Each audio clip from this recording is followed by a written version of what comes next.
So I'm back with another deck spotlight, and this time I'm going to feature a deck that I've started calling Ray Chargles. Ray is actually an acronym for red and yellow, and the deck features a ton of charge, and as such, your opponent will never see the damage coming. So this is the list, and I'm sure that there's a bunch of stuff that immediately jumps out when you look at it. For starters, it's pretty much a budget list. The one that I'm showing right now has 0 legends in it. Does not mean that that's the most optimal way to run this deck. In fact, I go back and forth between the idea of switching out the Afflicted Elites for Relentless Raiders. They both have their own pros and cons to them, but if you're looking for, the more budget-friendly version, just know that the Elites work fine. This list is one that I've taken to as high as Legend rank number 7, as is on the screen, so even this budget-friendly list can certainly get there. The other things that probably stand out are the Burning Pillages at 2, the Triumphant Jarl, and only Mage Slayer at 2. Those are kind of what I consider my flex spots for the deck. I will frequently drop Jarl for another Mage. Sometimes I will run another Burning Pillage. It kind of all depends on what I'm seeing for the matchups. I don't traditionally run 3 Burning Pillages because it ends up being a dead card sometimes. There are plenty of times where you'll have Burning Pillage, but either they just, don't have the board to make it worth you Burning Pillaging, or honestly, in many cases, there's just better plays. So this deck features a lot of charge.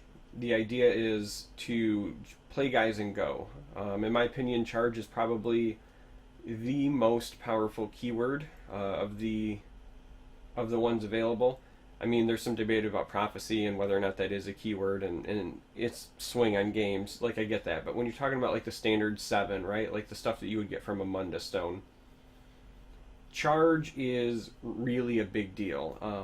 It's a big deal because of the split lane mechanic, so it's much harder to prevent somebody charging directly to your face. You basically have to have a guard in both lanes, and it has to be a reasonable guard.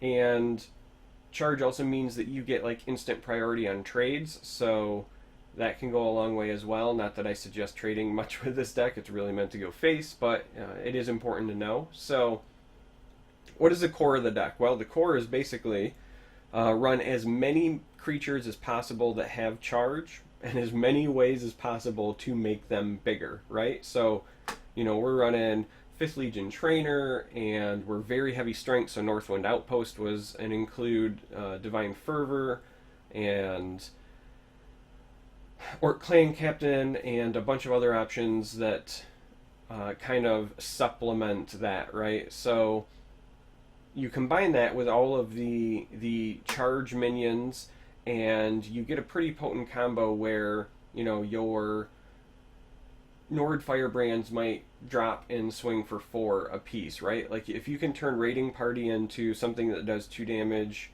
or turn it from something that does 2 damage into something that does, 6 or 8 damage, you're getting a ton of value, and that's exactly what this deck aims to do. It aims to threaten lethal from kind of ridiculous points at sometimes, right? Like, I've had opponents be sitting at 20 some odd life, and then because you've just established enough team-wide buffs that you can just swing with the charge. The other thing that's probably going to stand out, and it's the thing that's maybe the most controversial include for me, is Rampaging Minotaur, or Minotaur, as I like to call him. As I've been streaming this deck, like clockwork, we will have viewers who pop in and they'll look at the list and they'll go, Rampaging Minotaur is bad, right? And I'll say, yeah, I know it's bad. And then somebody else will pop in and go, Rampaging Minotaur is bad, right? And I'll go, yeah, I know it's bad. And then you'll have somebody else go, why are you including the Minotaur? That card is awful. And I'll go, yeah, I know. But the truth is, right, that while that card is awful on its own, and it's a 3-2 for 4, right? Its stats are lackluster. When you compare it to like Hive Defender, right, that's a 3-6, so you get 9 total stats and a keyword for the same cost. The Minotaur seems really lackluster. It's a 3-2, so you only get 5 stats and 2 keywords. But the big thing here is that it has the two keywords we probably care about most, and it has a lot of synergy with everything else that we're playing. So the value that we get out of it is very rarely just the 3/2 charge breakthrough. Now, that card goes up, in my opinion, significantly more in value with just one buff. Because at just one buff, it becomes Lightning Bolt, right? Like you pay 4, you do 4, and maybe you do some more. But very often it's even more than a Lightning Bolt, and perhaps the most important piece that it has over, say, some of our other charge options, like the Firebrands, like the Battle Rage Orc, is that the Minotaur has Breakthrough, and that matters a lot in the current meta, in the current format, because of the number of people running Tree Minder. And I suspect we're going to see a fair amount of Tree Minder even after this patch coming up, largely because I think that we're going to see an increase in Spellsword control as some of the other control decks take nerfs. And though that deck basically has to rely on Tree Minder because it doesn't get Hist Mage, but even the Scout decks are typically running at least 1 or 2 Tree Minders. And Tree Minder becomes a liability when you run the Rampaging Minotaur, because that means that, yeah, you've got a guard, but I can still play the Minotaur, charge, and you've prevented exactly 1 damage, and I still go through. I cannot tell you the number of times I've won a game because of Rampaging Minotaur. Yes, I'm aware the card is bad, but he has significantly turned many games in my favor. And I think it's just a product of the number of synergies that exist in this deck for him. So, yeah, I'm including Rampaging Minotaur, and there's nothing you can do about it. So, hopefully, you'll give it a try. Don't judge the Minotaur harshly until after you've tried him for a couple of games, and it works out for you. Now, I'll address the other elephant in the room, because I know that when I'm posting this that we're a couple of days away from the patch hitting, and there's going to be a fair number of nerfs. So the big one that affects this deck is Divine Fervor. Divine Fervor is going from 4 to 5, and I am unsure yet whether or not we still include it in the deck. On the one hand, there's been plenty of games where I don't even play Divine Fervor on 4, so playing it on curve isn't as big of a deal. And it still, at 5, would do all the things we want it to do, and at 5 it really only competes with Markarth Bannerman in terms of, like, 5 drops. Now, what it's more likely going to be competing at 5 would be, like, a combination of us playing a 2-drop and a 3-drop, and that does matter, but I don't know how much that's going to impact it. I don't know if it's an auto, like, oh god, it's now horrible, take it out. One of the big things that Divine Fervor does, besides just buffing your charge guys, which is huge, right? Really, it's just another avenue to up that value you get out of Raiding Party, you get out of Bannerman, etc. But the other thing that it does is it adds 1 health to your guys, which is generally not a huge deal, except for in the case of Bannerman. Going from 4 health to 5 health takes him out of Lightning Bolt range, and it typically means that your intelligence decks need to run now 2 removal cards or something in that, area to take him out, right? So depending on the decks, like Archer might Murkwater Witch and then finish off, or they might like ping it and Leaf Lurker. But even then, that like they're spending 2 resources in a way to address it. So just going from 4 health to 5 health is a huge deal, and I'm not sure if it going to 5 is enough to offset that. I plan on playing around with a couple of different versions of this deck after the patch to see what's most optimal. It has actually crossed my mind that if we end up deciding that 5 is too prohibitive, I might try Skirmisher Elixir, because again, Breakthrough's great and we just care about going face as hard as we can. So while it's not a team-wide buff, it's still the sort of thing that you can get a lot of value out of and get value immediately. So I don't know, we'll see. If you click on the link and the deck list is different from it being in the video right now, it's probably because I'm working out through different variations or iterations, so don't be surprised. That being said, the rest of the deck stays pretty much untouched by the patch. In fact, it also might get a boost from the Gatekeeper buff. We might try including that. I don't know where we would fit it. 3 is a pretty important slot in this deck in terms of 3 drops, and I'm not sure what we would take out in favor of it, but I'm sure I'll give it a try for some testing purposes and see how it goes. So, yeah, besides Divine Fervor, the deck should still, for the most part, be intact. I expect it to still be competitive after the patch this week, and I hope that you give it a try and have fun with it. So, as always, when I do Deck Spotlight, we're going to end with me including some example games. So, enjoy the games, and I will see you next time. Interesting game. Hey, how you doing, Genetic Freak? That looks keepable. Me and the fam, we're getting there. We've had like a really rough month and a half, but we're getting there.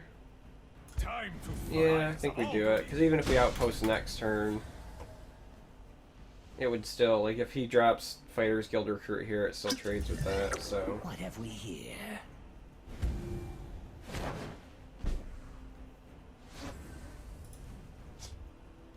Come and warm yourself. Well, Northwind Outpost is like one of the pinnacles of the deck here. I have considered running the Red Ally, but I think the biggest problem that I have with him is that he competes with other 3-drops that I think are better right now. Like, I think the Charge is more important from Raiding Party, and Battle Rage Crushing Blow is Crushing Blow, right? It's time to act. Slaughterfish, I think, edges it out in terms of, like, consistent value. And then East March replaces itself, so I have, in fact, considered it, but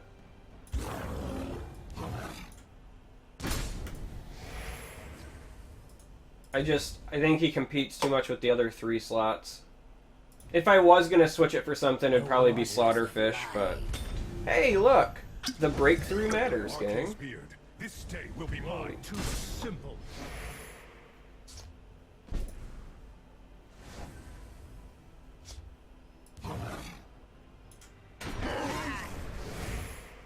Just tell me who needs bludgeoning. I'm ready for anything. Gore and glory.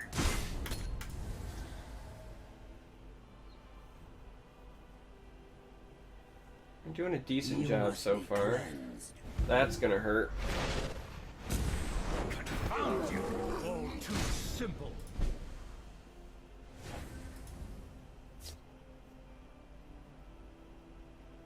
Feel my wrath. Gore and glory. Part of me almost wants to take this trade. Let's see what this draws us first.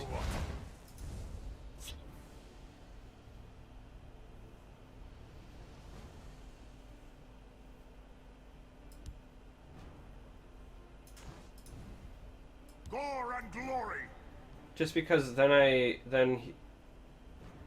yeah, I think we take the trade.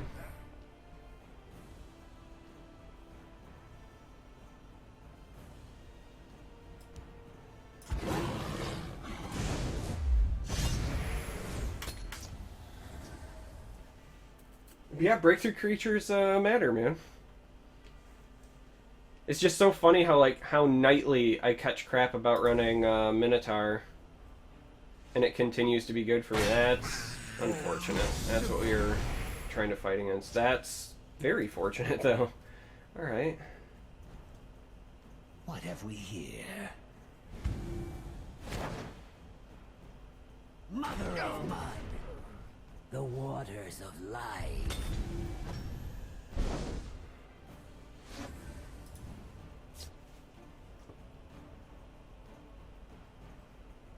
Don't make me laugh.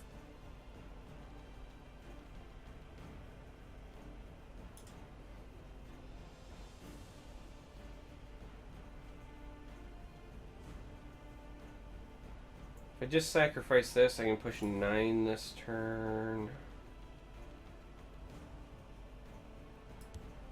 The forest will not suffer your presence. Gore and glory. Don't make me laugh. Armamora tests us. Time to fight. Attack! Go!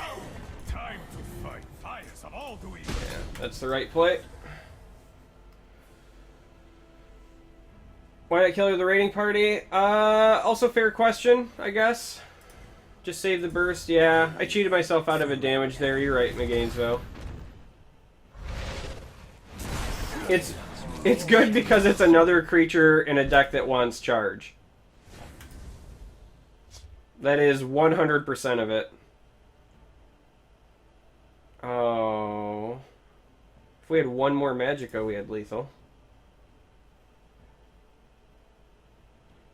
We stand united. Armamora tests us. Time to fight. Kalos! Time to fight. Fires of all do evil. Alright. We're just, I guess, trying to not die, because believe it or not, at 12, with a Tazcad, if we didn't kill that, he could have had us. Surrender or die. The Hist provides.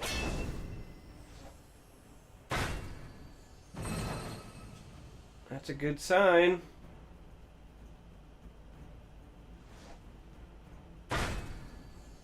But, yes, it's 100%.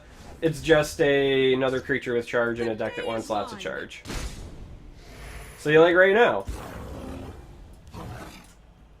And it's also just because of the synergies, right? Like when you look at the list, yeah, it looks pretty lackluster as just being a 3/2 charge for 4, but the breakthrough is like relevant. And then when you consider, you know, interactions with Outpost, Orc Clan Captain, 5th Legion Trainer, Divine Fervor, it's very rarely, like in that instance it only swung for 3, but it very rarely swings for just 3.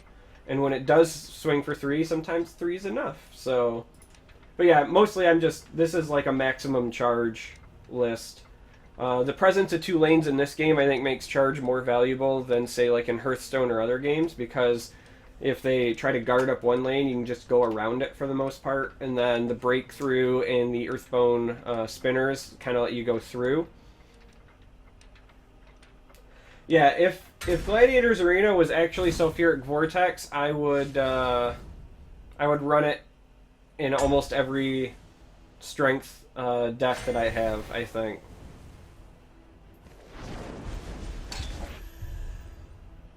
I guess. It's not the most exciting, like, set of turns, but the Fervor is spicy. I feel like he was playing, like, an aggressive-ish, mid-rangey version of Sorcerer, so... He's playing Control? Ew. Alright. I feel less confident about this, but... I mean, our curve looks nice on paper. Probably worth the trade so he gets no value. I'm ready for anything. Gore and glory! You can't defeat me.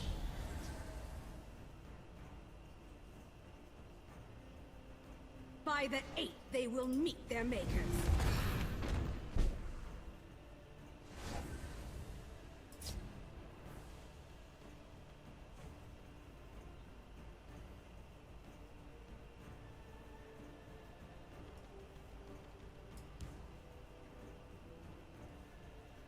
The forest will not suffer your I would really like to get Fervor active, but...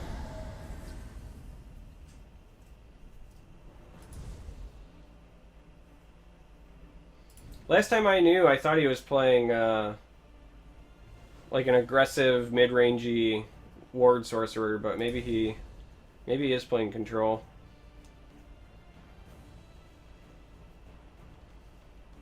I'm trying to think about like what our turns are here. Like, as much as I want to get Divine Fervor active, unless it warrants it this turn, I actually think we do Bannerman into like Fervor Captain. You can't defeat me. Follow me, man.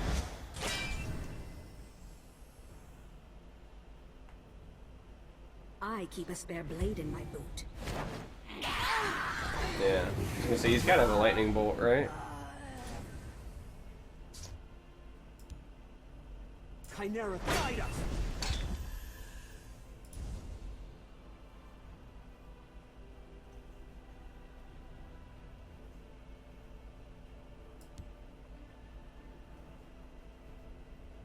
We scarce unite. You can't defeat me.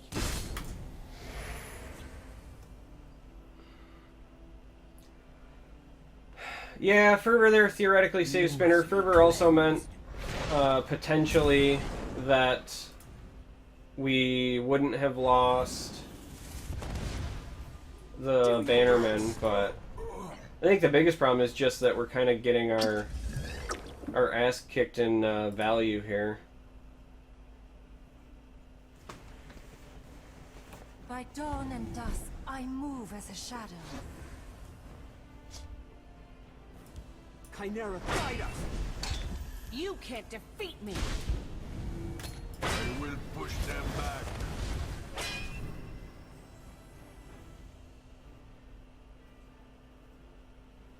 Right. Mother of To be fair though, he's just playing a deck with a lot of cheap drops. Oh, come on! This fucking priest can get bent. Come and warm yourself. For the rift. Well, I think we lose. At this point, he's got enough of a board. I think he can hold back and not give me runes until it's too late. And we have not cracked enough runes where a burn and pillage saves us, I don't think. Friend.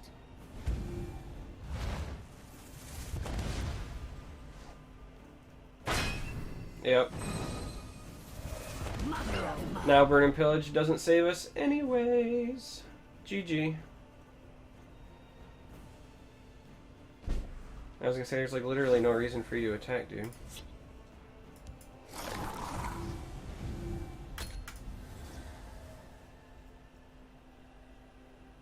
Yeah, it might have been a misplay not playing the fervor earlier, but it's hard to tell because he was just sitting on priests, right? So like we could have played the fervor and he could have played a priest, and then I could have played a fervor and then he could have played a priest.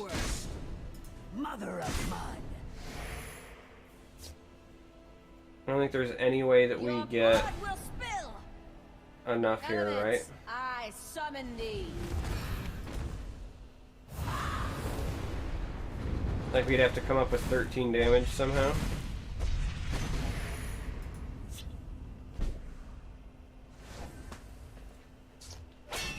Alright, so we have 10. This swings for 3. This would make it 4, 8, 11.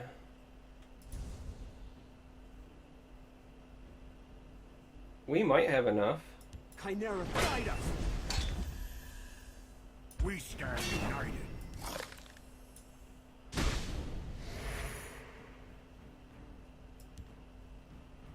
Time to fight. Attack.